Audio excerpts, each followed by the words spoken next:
Actualmente hay una escuela revisionista verdadera, digamos, de mostrar el prócer tal cual es, empezando por la genealogía. Yo soy genealogista como el gringo.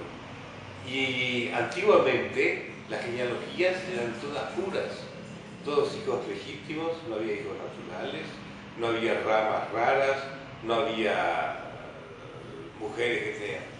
Ahora se pone todo.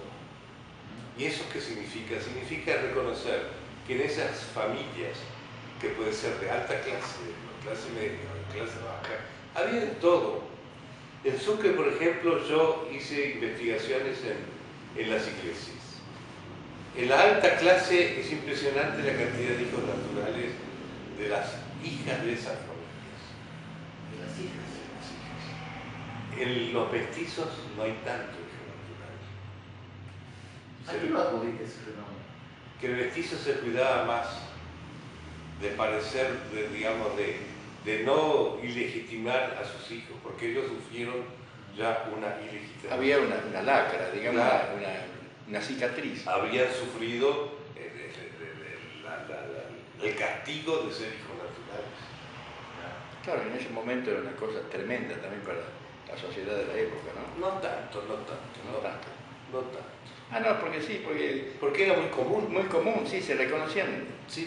En las casas de Sucre, de Chuquisaca, eran enormemente grandes y vivían familias que alquilaban cuartos o departamentos y generalmente la familia principal vivía en el piso arriba, un piano nobile vivía en Italia. Y había tantos chicos que nadie sabía de quién eran y muchos eran de las chicas, de las hijas de los dueños de casa. Y se daban a creer a veces, ¿no? Se daban a creer. Ahora, la desacralización, por ejemplo, hablamos de patria, la desacralización de los símbolos patrios. ¿La descentralización de qué? La desacralización la de los desacralización. símbolos patrios, ¿no? ¿No es un camino a la anarquía? Sí, por supuesto. Es lo que quieren actualmente muchas de las autoridades. Destruir todo lo que significa patria, para crear una patria nueva, la patria kirchnerista. ¿No? Ahora, no, digo que o sea, lo que pasa es que distinto es que de pronto lo planteemos nosotros que lo plantea alguien que tiene la autoridad suya, es decir, por eso lo pregunto. Porque además hay otra cosa, es decir, nosotros venimos con un país armado en base a instituciones o corporaciones. Dígame una cosa, ¿se podría decir desde ese punto de vista? Es decir, el 25 de mayo fue el resultado de una confabulación de los sectores más importantes. Sí, muy pequeños. Pero no tuvo nada de popular. No, es que no había popular, entonces. Bueno, te digo, no había. Todo manejaba la aristocracia. El bajo pueblo no existía en esa. Y ahí voy, digo, ¿se puede hablar de que eso fue el primer golpe de Estado? Con Tumbly Rey, sí, es un golpe O de sea, Estado. desde el punto de vista fáctico, digamos, ¿no? Digamos, bajo el punto de vista jurídico es un golpe de Estado. Entonces le tengo que dar razón tal vez a lo que le escribiría tiempo después Sarmiento en Facundo cuando dice cuidado, ese mal lo traemos en la sangre, ¿no? ¿Cuidado qué? Ese mal lo traemos en la sangre. Claro. Y sí, ¿cuántas revoluciones hubo en los 10 primeros años? Y no pudimos constituir gobierno. Y no. Ahora, dígame, por ejemplo, los norteamericanos en 14, 15 años tuvieron constitución, es decir, Sí. fueron un país. Y la respetaron. Y la respetaron. ¿Sí? Belgrano, que era admirador de Washington, repetía aquella frase: la constitución no hay que respetarla porque sea buena o mala, sino porque es la Es constitución. la Constitución, sí. Nosotros demoramos 40 con la constitución. Ese tiempo histórico es el que no hemos logrado recuperarnos ahora todavía. Es posible que esa debacle que fue esos 40 años sigan incidiendo en nuestro modo de ser, ¿no? Porque yo estaba viendo el otro día en televisión que en Buenos Aires se cerró una calle para los autos. Pasan igual. Y dice, ¿y usted va a pasar? Sí, bueno, ya estoy acá, paso. O sea, delinquir significa todavía lo bueno. Maniobra dolosa. Sí, Digamos que vivimos en el absurdo jurídico. total, sí. No, se me dio lo que iba a Ah, no, era respecto de la figura de Belgrano, por ejemplo, ¿no? ¿Cómo definiría usted porque Belgrano era cualquier cosa menos republicano? No, era monárquico a cabal. Pero esa era la tendencia que había en Europa en ese momento. No era invento de él. No, exacto. Era, en Europa era la La pregunta es tendencia. para diferenciar y sacar, digamos, lo medular de la cuestión. ¿Por qué en un conjunto de gente que nos han enseñado que son hijos de la Revolución Francesa, que tampoco están así, no, o sea, aparece que era absolutamente mal, que es una figura singular, porque es el espíritu más claro de... Sí, lo que era invento de Belgrano era que ocupara el trono un inca. Sí, Eso era invento de él, pero no. Fue el último argumento que le quedaba, porque venía fracasando. sí, fracasaron en todos lados. No, el único que fue republicano fue Fray Justo Santa María de Oro, que no fue republicano, sí, abierto, pero dijo, esperemos a decidir esto con el tiempo. Tuvo esa gran visión. Y los otros, por ejemplo, mismo Anchorena, que estaba en el Congreso, tampoco tenían interés en traer un rey inca, porque ¿a quién ponían? Él dice en una de sus cartas, a un indio borracho. ¿Quién desciende de incas?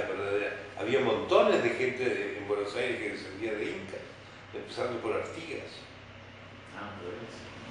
Así que era un poco disparatado. Y casar a un indio, como querían ellos, con una infanta de la casa de Braganza, otro disparate. Otro disparate. Y traer de Europa,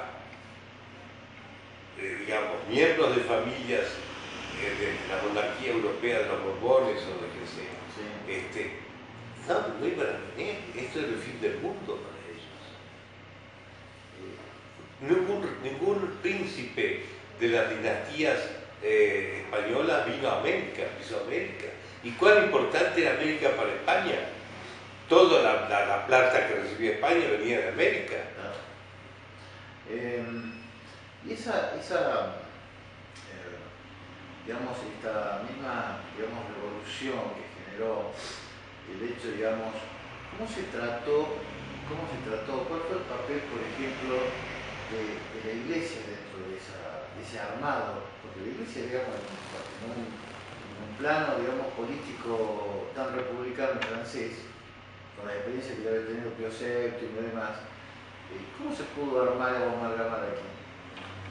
Bueno, la alta jerarquía eclesiástica americana era partidaria de la monarquía. Los curas, que estaban más en contacto con el pueblo, el bajo clero, eran más bien independentistas. Hubo ese choque.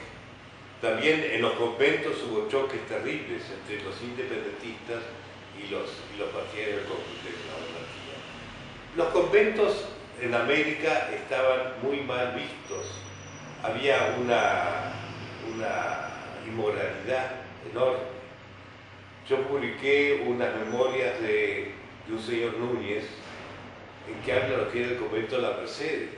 Los curas y los monjes de la Merced se iban a bailar todas las noches a los pilindines afuera de Buenos Aires. Ah, yo lo tengo retratado en el libro también, es el libro que tengo, Los Mercedarios. Sí, en las cartas anuas que se enviaban a Roma se hablaba inclusive de robo, de adulterio. No, aparte eran contrabandistas también. De todo, de todo. De mujeres que entraban en la noche. Sí, también lo tengo todo escrito. Y los mercenarios también eran contrabandistas y contrabandeaban plata. Es decir, las barras de plata. Sí. En mulas, así. Ahí, eso fue, un poco el intento de orden esto que intentó Rivadavia. Eso fue. Hay gente que protesta contra esa reforma eclesiástica de Rivadavia, pero había su razón de ser. Todos esos conventos estaban muy mal vistos, muy mal vistos. ¿Por qué los papas se resistieron tanto? Por las influencias de los reyes. Los papas eran monárquicos y esta revolución americana les parecía un poco al estilo guerrillero. Claro. ¿No? Ya habían sufrido la cuestión eclesiástica. porque América estaba casi totalmente desprendida de la obediencia del papado. Los cuales también tenían un impacto económico. Claro, pero además las diócesis eran tan extensas que... Otra también, sí. Claro, de ahí surge ese movimiento que va, digamos, a seguir la división política que siguió el territorio, fue acompañada por la división eclesiástica, ¿no? De cierta forma. Por Sí, ejemplo, independencia eclesiástica.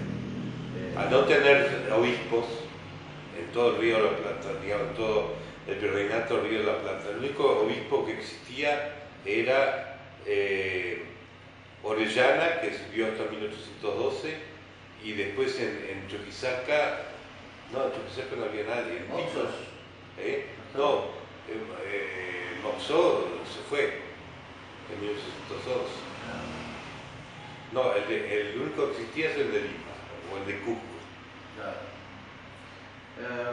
No sé, digo, No, que tenemos un panorama bastante yo creo que amplio tenemos un para panorama buscar, bastante ¿no? amplio como para poder... Una hacer- pregunta hacer como un- para cerrar. La pregunta que falta, ¿para dónde va el país? No, es que la pregunta... Muy fácil, al caos.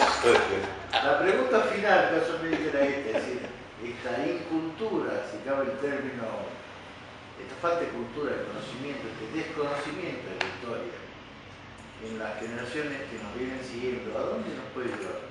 Socialmente, ¿cuál es el impacto Y ya te he social? dicho, el caos. Al caos. Ah, bueno, pero si ponemos Federico no corre. Es una incógnita Ahí va, bueno. muy grave, muy grave. Bien. Estamos en un pantano que nos va a chupar a todos, Bueno. menos a los que están arriba. Ah, ya tienen establecidas sus chozas sobre los árboles, ¿no? Digo, no sé si me olvido de algo. No, ¿te parece? estamos en un país, en una conversación muy rica que, Bueno, muchas gracias. que